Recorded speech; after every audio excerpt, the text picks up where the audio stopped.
Welcome to Not Milk Never Milk. Subscribe if you're lactose intolerant.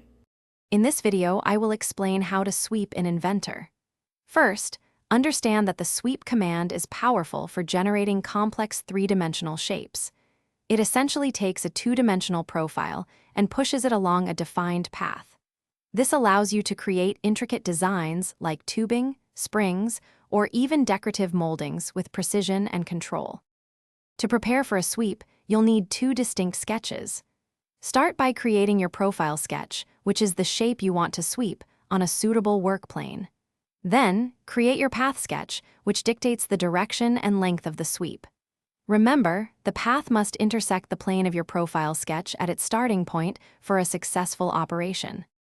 Once your sketches are ready, activate the Sweep command found in the 3D Model tab. The Sweep dialog box will appear, guiding you through the process. First, select your closed profile sketch. Next, choose your path sketch. Inventor will then generate a preview of the swept feature. You can adjust settings before finalizing the command to achieve your desired result. Beyond basic sweeps, Inventor offers advanced options like twist and taper to add complexity to your designs. You can also use guide curves to control the profile's orientation along the path, creating truly unique shapes. Remember to check the description for a link to some fantastic leak-proof containers for easy meal prep, along with other great deals. Experiment with these settings to master the sweep feature.